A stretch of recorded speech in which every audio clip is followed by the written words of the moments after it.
Dios les bendiga. Es grato para mí saludarlos nuevamente en el nombre de nuestro Señor Jesucristo.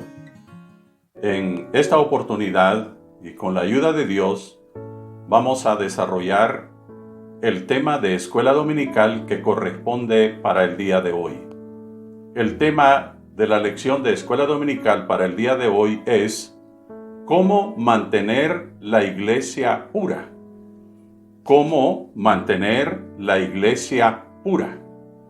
En la verdad central de esta lección, la iglesia debe permanecer santa en un mundo impuro. El versículo clave de esta lección: no améis al mundo, ni las cosas que están en el mundo. Si alguno ama al mundo, el amor del Padre no está en él, dice Primera de Juan capítulo 2 versículo 15. En la introducción de esta lección, hay quienes afirman que no asisten a la iglesia porque está llena de hipócritas. Los inconversos y aquellos que cayeron de la gracia ponen eso como pretexto para no asistir a la iglesia, para no llegar a ninguna iglesia evangélica. Ante esto, a veces nosotros respondemos livianamente que esto no debe de ser así, porque vamos a adorar a Dios y no a juzgar a los demás. Sin embargo, hacemos bien en examinar nuestro comportamiento para no proyectar al mundo una percepción distorsionada de la iglesia. Todos somos pecadores perdonados, por supuesto, pero Dios nos llama a vivir una vida que se diferencie al mundo. La lección de hoy nos prepara para comprender la santidad y vivir de acuerdo con los justos mandamientos de Dios. La primera parte de esta lección: engañados por influencias paganas. 1 Corintios capítulo 5 versículo 1 al 3. El apóstol Pablo comienza mostrando su gran indignación al enterarse de la inmoralidad sexual cometida dentro del seno de la iglesia. Se indignó más aún por la actitud de la iglesia ante lo que estaba ocurriendo. Porque la pecaminosidad, esa inmoralidad sexual cometida dentro de la iglesia, esa pecaminosidad ya se oía fuera de la iglesia, y la forma de vida del creyente era peor que la de un incrédulo. Corinto se caracterizaba por su inmoralidad sexual terrible, pero ahora que esa misma situación se estuviera dando dentro de la iglesia, sí era algo que estaba afectando tremendamente. Resulta, 1 Corintios capítulo 5 versículo 1, que un hombre estaba viviendo y acostándose con su madrastra. Era la esposa del papá. Al morir el papá, viene el hijo y comienza a vivir y acostándose con su madrastra, porque se había envanecido la iglesia en lugar de haberse lamentado. Lo vieron como algo normal, porque en la cultura inconversa de Corinto se daba, y pensaban que era normal también que se estuviera dando dentro de la iglesia.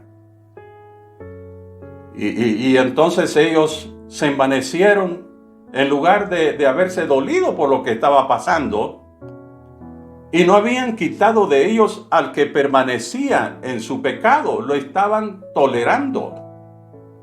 Además de eso, ellos tenían una excusa a presentar. que no podían resolver el problema porque el apóstol Pablo estaba ausente. Siempre hay excusas para no hacer lo que se debe hacer dentro de la iglesia y poner en orden, poner disciplina dentro de la vida de la iglesia. Pablo, al conocer la gravedad de esta situación, le da 3 instrucciones claras para dar solución a este caso. Y de estas instrucciones nosotros, el día de hoy, podemos aprender mucho también. 1 Corintios capítulo 5, versículo 4 al 8. El apóstol Pablo les manda a reunirse en el nombre y el poder de Jesucristo. Y es que toda reunión debe de hacerse en el nombre y el poder de Jesucristo para tratar los asuntos dentro de la obra de Dios y que las cosas caminen bien, se encaucen en el orden conforme la palabra de nuestro Dios. Les manda a quitar al inmoral dentro de ellos, versículos 5 y 6. Quitarlo de la comunión y entregarlo al diablo es quitarle la protección, que Dios le quite la protección. Y el fin de todo este proceso es que él se arrepintiera de su inmoralidad sexual que estaba cometiendo. Una situación bastante especial, bastante difícil.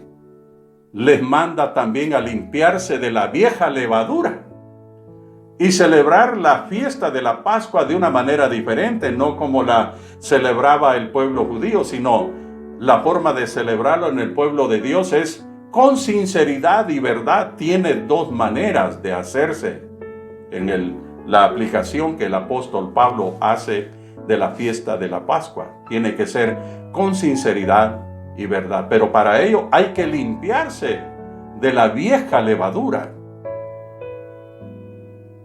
¿Qué podemos decir de esta primera parte? Que debemos mantener la pureza espiritual en el cuerpo de Cristo. No debemos tolerar la práctica desvergonzada del pecado en medio de la congregación, en medio de la iglesia. Por lo tanto, todos tenemos un compromiso de mantener la pureza espiritual en el cuerpo de Cristo. La segunda parte de esta lección, una decisión bien fundada. Una decisión bien fundada. Pablo llamó a los cristianos a juzgar, a discernir lo bueno de lo malo en vez de asumir una actitud condenatoria. La razón de este llamado, porque a menudo nosotros como iglesia juzgamos la conducta errónea de la comunidad exterior, del mundo en el cual vivimos, la conducta pecaminosa de los inconversos.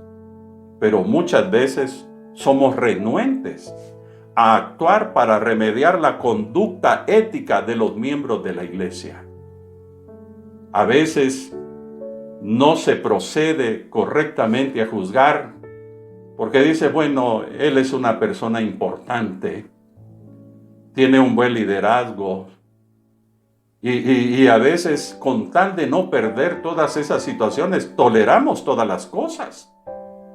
A veces son muy generosos y toleramos todas las cosas para no perder esa bendición financiera y otras cosas más. A veces somos buenos para juzgar la conducta equivocada de los inconversos, pero somos muy tolerantes con la conducta ética de los miembros de la iglesia, y no debe ser así. Por eso Pablo nos llama a juzgar, a discernir lo bueno de lo malo en vez de asumir una actitud condenatoria. Necesitamos enfocar la conducta errónea de los de afuera, pero también remediar la situación de los miembros que están fallando dentro de la iglesia, y aún con mucha pena, hasta ministros fallando dentro de la iglesia. Líderes muchas veces cometen cosas serias y no se procede a juzgar y a remediar la situación. Pablo reitera su mandamiento pasado para evitar las influencias inmorales y ser responsables ante los demás. 1 Corintios capítulo 5, versículo 9 al 3. Pablo reitera su mandamiento pasado para evitar las influencias inmorales y ser responsables ante los demás. Les manda a no juntarse o evitar el estilo de vida inmoral de los que se hacen llamar cristianos. Muchos de ellos hasta nos saludan y dicen que Dios lo bendiga, pero viven un estilo de vida inmoral. Estos muchas veces se ubican muy bien y se hallan muy bien dentro de las iglesias donde no se les demanda un cambio de vida. En iglesias donde se van a acomodar, pero solo van a acomodarse, pero no están dispuestos a hacer la voluntad de Dios. Hay teologías que lo que más les interesa solo es el dinero, pero no la persona. Les importa poco si se van al infierno, pero nosotros no. Nosotros debemos mantener esa disciplina correcta dentro de la iglesia. Evitar el estilo de vida inmoral de los que se hacen llamar cristianos. Les manda a no aislarse de los pecadores de este mundo, ya que estamos llamados a testificarles a través de nuestra vida santa y el Evangelio, el poder transformador de Cristo. De otra manera, tendríamos que salir del mundo, dice el apóstol Pablo en 1 Corintios capítulo 5, versículo 10. Les manda esto por los hermanos que vivían como mundanos, porque no tenía razón para juzgar a los de afuera. No hay razón para juzgar a los de afuera si no estamos haciendo las cosas en orden dentro de la vida de la iglesia. Porque sí debemos juzgar a los que están dentro. Es nuestra responsabilidad tomar esa actitud de juzgar sabiamente y con la palabra de Dios para poder nosotros establecer una disciplina correcta. Usted y yo somos los llamados para juzgar a los que están dentro de la iglesia, porque a los de afuera, dice 1 Corintios capítulo 5, versículo 13, los inmorales, los fornicarios, los idólatras y todos los que cometen toda barbaridad de pecado, los que los va a juzgar es el Dios Todopoderoso. Pero a nosotros nos corresponde juzgar a los que están dentro de la iglesia de una manera correcta, de una manera firme, pero con todo el amor y con todo el dolor por las situaciones que a veces suceden dentro de la iglesia, pero que tenemos que cumplir con nuestra responsabilidad. ¿Qué puedo decir de esta segunda parte de esta lección? Que debemos de estar dispuestos a mantener los patrones de conducta establecidos en la palabra para el bienestar de la iglesia y para ganar al pecador para el Señor Jesucristo. Por eso necesitamos estar dispuestos a actuar conforme a la palabra de nuestro Dios. La tercera parte de esta lección: comprometidos con el estándar de Dios. Nuestro Señor Jesucristo nos describe los pasos que se deben dar para resolver conflictos dentro de la iglesia, para tratar asuntos de un compañero cristiano que ofende, que es problemático y que hay conflictos dentro de la iglesia. Jesús nos describe los pasos para resolver esos conflictos. El primer paso para resolver conflictos, para resolver problemas de ofensas entre hermanos, ¿qué es lo que se tiene que hacer? El ofendido es el que se tiene que tomar la iniciativa, abordar el asunto con la otra persona personalmente, dice Mateo capítulo 18, versículo 15. El segundo paso para resolver conflictos dentro de la iglesia: buscar a otro cristiano que sirva de testigo y árbitro entre las dos partes. Mateo 18, versículo 16. El tercer paso: si aún no hay una resolución o solución, un acuerdo entre las dos personas, llevar a la persona ofensora ante la iglesia para una decisión final. El liderazgo de la iglesia y la iglesia son los encargados de tomar una decisión final. Si la persona que ofendió no resuelve, no se arrepiente, entonces la persona debe de ser llevada, la persona ofensora, ante la iglesia, ante el liderazgo de la iglesia, y está en nuestra estructura, los diáconos, para una decisión final. Si el ofensor no se arrepiente, la iglesia lo considerará como un no creyente, dice Mateo 18, versículo 17. Cuando la iglesia lo considera como un no creyente, esto implica la expulsión de la comunidad de fe.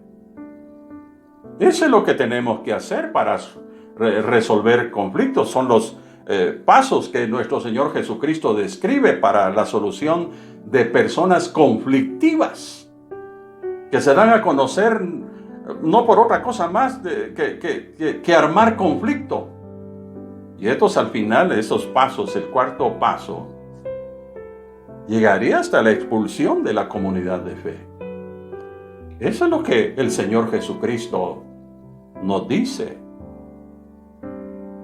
Pablo también nos provee una especie de mapa de ruta que nos mantendrá en el camino de la justicia. Filipenses capítulo 4, versículo 8 y 9. Él nos instruye a pensar en aquellas cosas que son verdaderas, honestas, justas, puras, amables. Muchos le llaman a este versículo el tamiz de los pensamientos, o aquel donde se echa el maíz y solamente queda el maíz y todo lo demás cae. Así debe de ser nuestra forma de pensar. Cosas que son verdaderas, honestas, justas, puras y amables, y eso es lo bueno. Y lo que nos sirve, nuestra manera de pensar equivocada tiene que ser erradicada de nuestra vida. Él nos anima a imitar su ejemplo. Él dice: sed imitadores de mí, como yo también soy imitador de Cristo.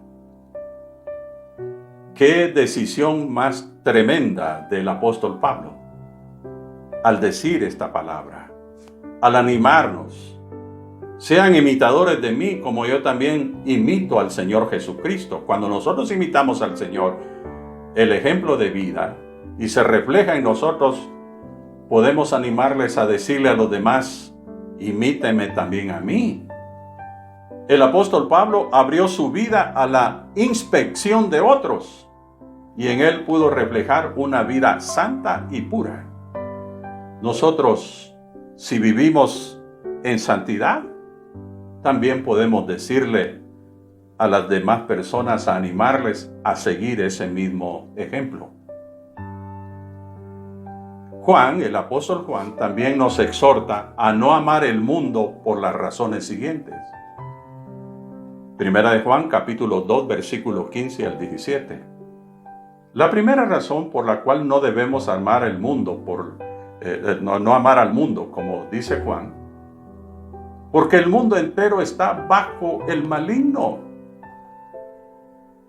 Toda su forma de pensar y actuar desordenada no está dirigida por Dios, está dirigida por el maligno, y el maligno es Satanás, el diablo, el engañador.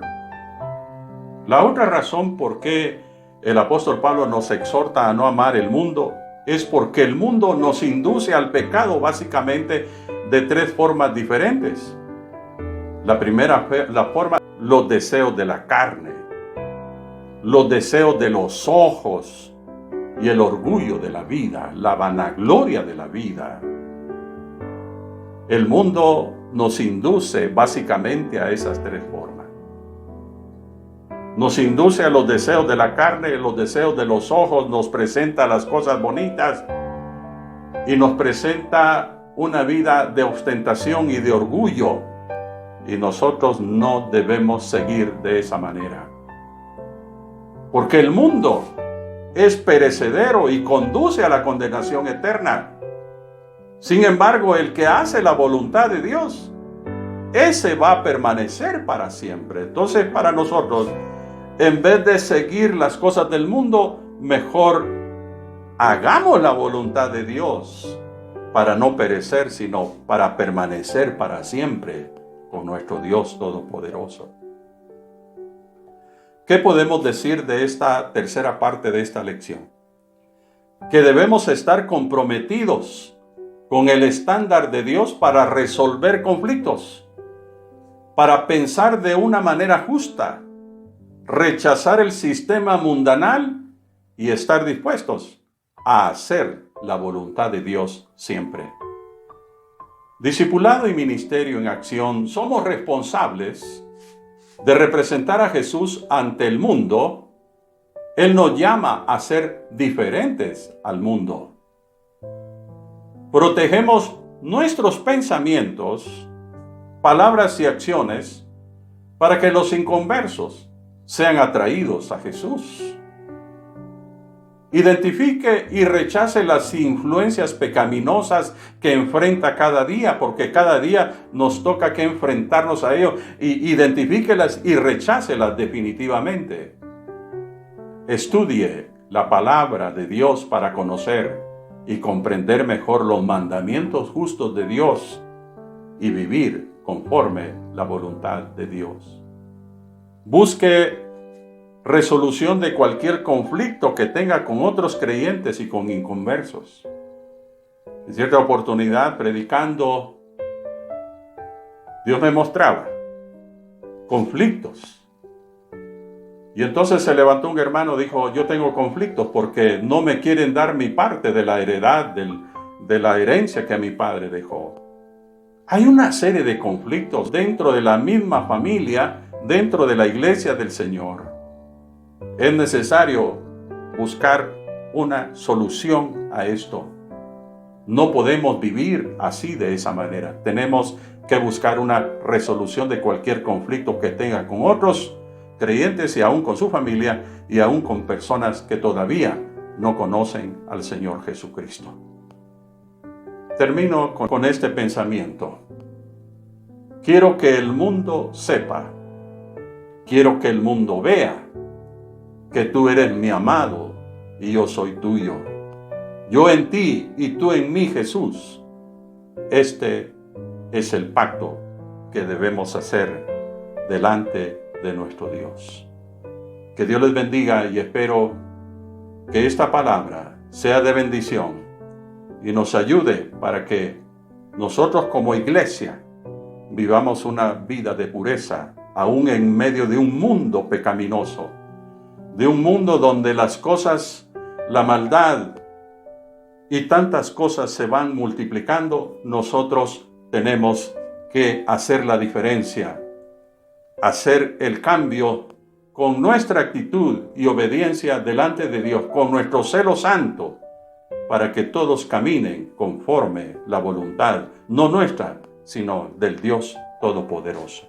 Dios les bendiga. Oro en esta oportunidad. Padre Celestial, gracias por tu palabra. Que esta palabra llegue a bendecir la vida de todos los que escuchan, la vida de tu pueblo que tú has redimido y has rescatado en tu misericordia. Ahora han sido comprados con tu sangre y ahora son tuyos, somos tuyos, Señor. Te pido que ayudes a mis hermanos, al liderazgo de la iglesia, para mantener ese celo dentro de la vida de la iglesia y procurar, con la ayuda de Dios y de una manera correcta, juzgar las cosas para que entonces el reino tuyo no sea señalado, tu nombre no sea blasfemado, sino que todo lo contrario, tu nombre sea glorificado. Mira por aquellos que vienen aceptando y reconciliando, perdónanos, lávalos con tu sangre preciosa e inscribe su nombre en el libro de la vida. Y también te pido por todos aquellos que están pasando por una enfermedad o por la pandemia, ahí donde estén, extiende tu mano poderosa y obra un milagro. Y fortalece a todos aquellos que han sufrido la muerte de un ser querido. Se lo pido, mi Dios amado, provee a cada uno conforme sus necesidades. Trae la consolación y la fortaleza que solamente viene de tu mano poderosa. Te lo pido, mi Dios amado, en el nombre de Jesús y con el favor del Espíritu Santo. Amén y amén. Dios les bendiga a todos. Hasta pronto.